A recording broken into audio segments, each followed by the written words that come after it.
Shri ಗುರುವನ foundation ಬೆಂಗಳೂರಿನ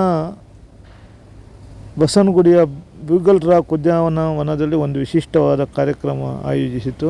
ಅದು ವಿಶ್ವ ಪರಿಸರ ದಿನಾಚರಣೆ ಅಂಗವಾಗಿ ಅಲ್ಲಿ ಒಂದು ಅರ್ಥಪೂರ್ಣವಾದ ಕಾರ್ಯಕ್ರಮ ನಡೆಸಿತು. ಶ್ರೀ ಗುರುವನ ಫೌಂಡೇಶನ್ನ ಸಂಸ್ಥಾಪಕರಾದ ಹರೀಶ್ ಮಧ್ಯಸ್ಥ ಅವರ ನೇತೃತ್ವದಲ್ಲಿ ಈ ಅರ್ಥಪೂರ್ಣ ಕಾರ್ಯಕ್ರಮ ಬಸವನಗುಡಿಯ ಬ್ಯೂಗಲ್ ರಾಕ್ ಉದ್ಯಾನವನದ ಆವರಣದಲ್ಲಿ ನಡೆಯಿತು. ಈ ಕಾರ್ಯಕ್ರಮದ ಅಂಗವಾಗಿ ಬ್ಯೂಗಲ್ ರಾಕ್ ಆವರಣದಲ್ಲಿ ಗಿಡಗಳನ್ನು ನೆಟ್ಟು ಪರಿಸರ ಜಾಗೃತಿಯ ಕಾರ್ಯಕ್ರಮ ನಡೆಯಿತು. ಈ ಕಾರ್ಯಕ್ರಮದಲ್ಲಿ ಬಸವನಗುಡಿ ಶಾಸಕರಾದ ರವಿ ಸುಬ್ರಹ್ಮಣ್ಯ ಅವರು, ಕಡೆಗೆ BMTC ಅಧ್ಯಕ್ಷರಾದ ಆರಾಧ್ಯ ಅವರು, ಕಡೆಗೆ ಗರುಡ ಫೌಂಡೇಶನ್ನ ಅಧ್ಯಕ್ಷರಾದ ಮೇದಿನಿ ಅವರು ಮತ್ತು ಸೀತಾರಾಮ್ ಟ್ರಸ್ಟ್ನ ಮುಖ್ಯಸ್ಥರಾದ ನಾಗರಾಜ್ ಅವರು ಮತ್ತು ಸೋಲೂರು ಶ್ರೀ ನಾರಾಯಣ ಗುರು ಸಂಸ್ಥಾನದ ವಿಖ್ಯಾತಾನಂದ ಸ್ವಾಮೀಜಿಗಳು ಸಹಿತ ಹಲವಾರು ಮಂದಿ ಭಾಗವಹಿಸಿದರು. ನೂರಾರು ಮಂದಿ ವಿದ್ಯಾರ್ಥಿಗಳು ಭಾಗವಹಿಸಿದರು.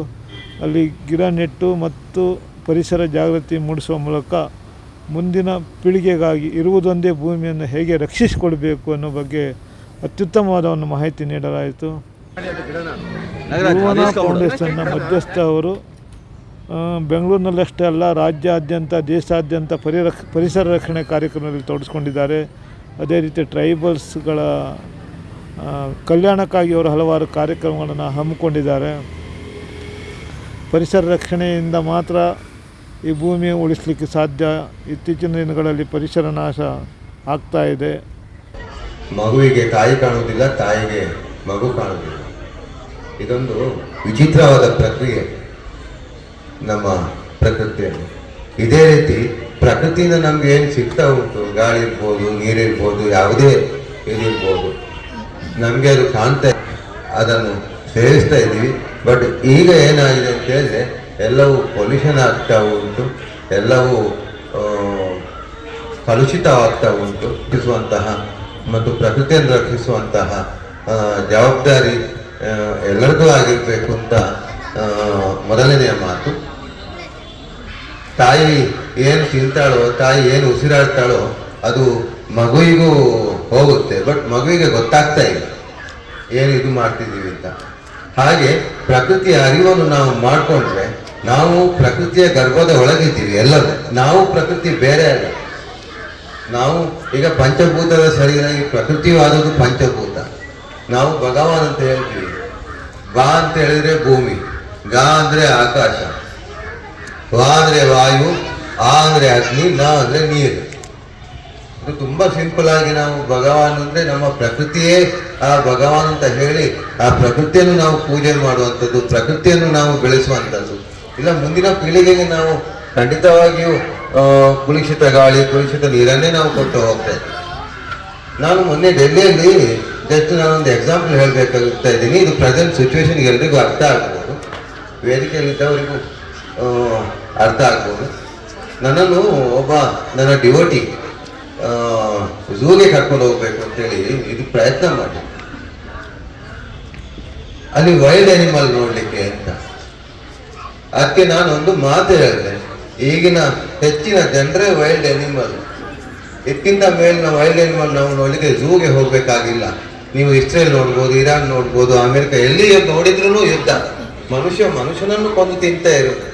ನಾವು ವೈಲ್ಡ್ ಅನಿಮಲ್ ಆಗ್ತಾ ಇದ್ದೀವಿ, ಅದು ತಪ್ಪು. ಇಲ್ಲ, ಈಗಿನ ಜನ ಮಾನಸ ಇದನ್ನು ಅರ್ಥಕೊಂಡು ನಾವು ವೈಲ್ಡ್ ಅನಿಮಲ್ ಆಗದೆ ಭಾವನಾ ಪ್ರಪಂಚದಲ್ಲಿ ಇರುವಂಥದ್ದು, ಹಾಗೆಯೇ ಪ್ರಕೃತಿಯೊಟ್ಟಿಗೆ ಪ್ರಕೃತಿ ಆಗಿರುವಂಥದ್ದು, ಪ್ರಕೃತಿಯನ್ನು ಬೆಳೆಸುವಂಥ.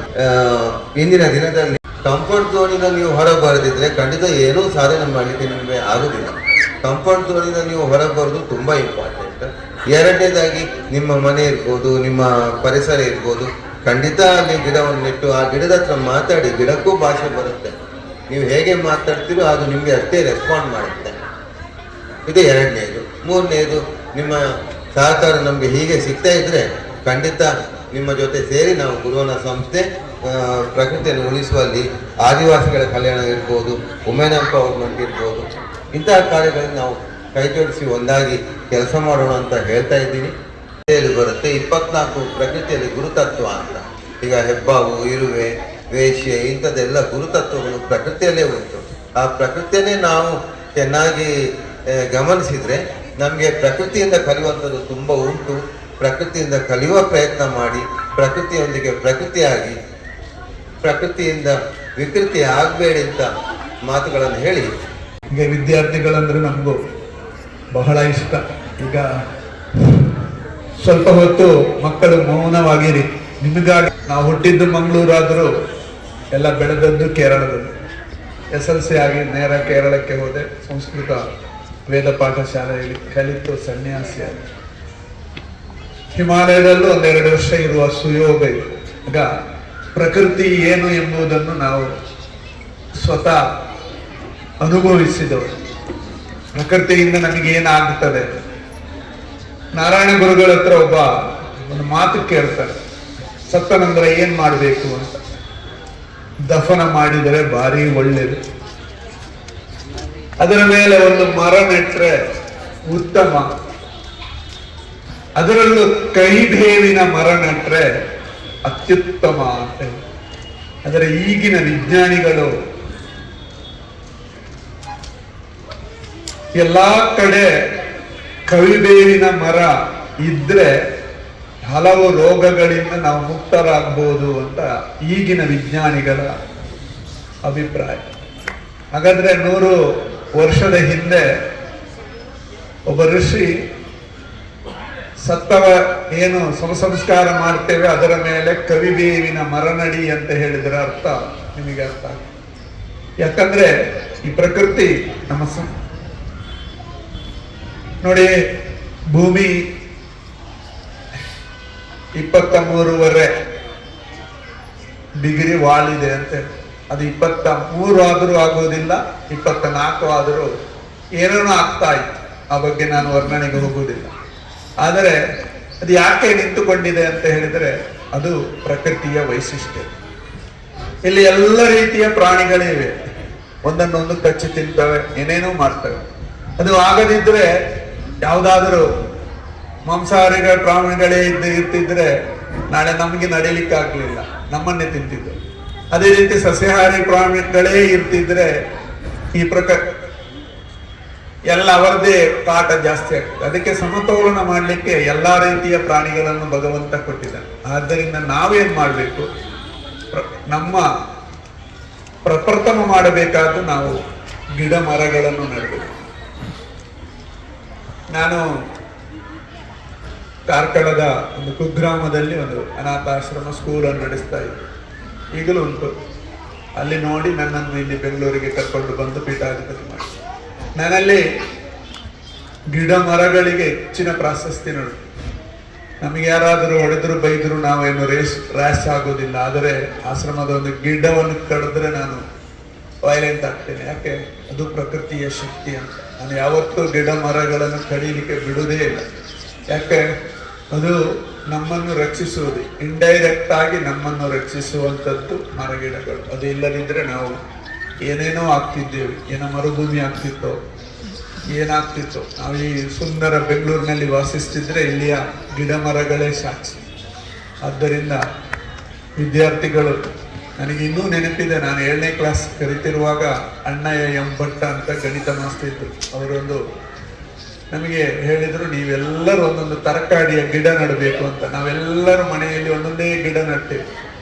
ಅದರಲ್ಲಿ ಒಂದೊಂದು ರೀತಿಯ ತರಕಾರಿ, ಬೆಂಡೆಕಾಯಿ, ಸೌತೆಕಾಯಿ ಎಲ್ಲವನ್ನು ನಟ್ಟು ಒಂದು ದಿವಸ ಎಲ್ಲರೂ ತನ್ನಿ, ಅವರಿಗೆ ತನ್ನಿ ಅಂತ, ಒಂದೊಂದನ್ನು ತನ್ನಿ ಅಂತ ನಾವೆಲ್ಲರೂ ತಂದೆವು ಕ್ಲಾಸಿಗೆ.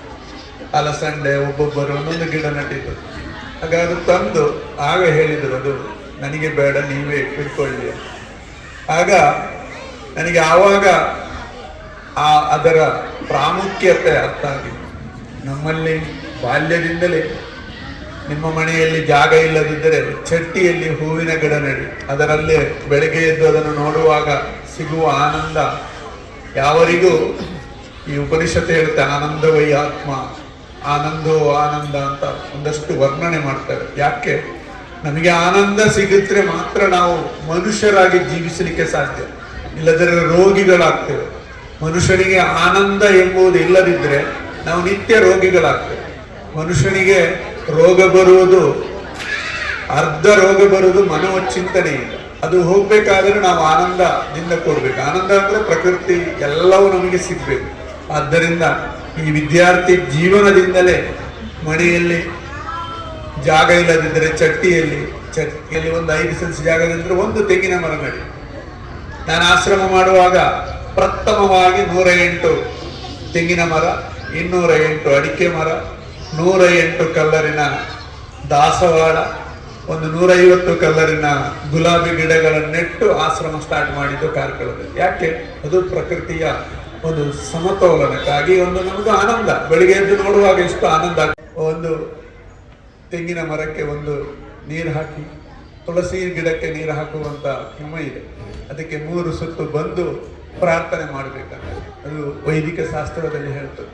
ಆದ್ದರಿಂದ ಇಂಥ ಸಂಸ್ಕಾರವನ್ನು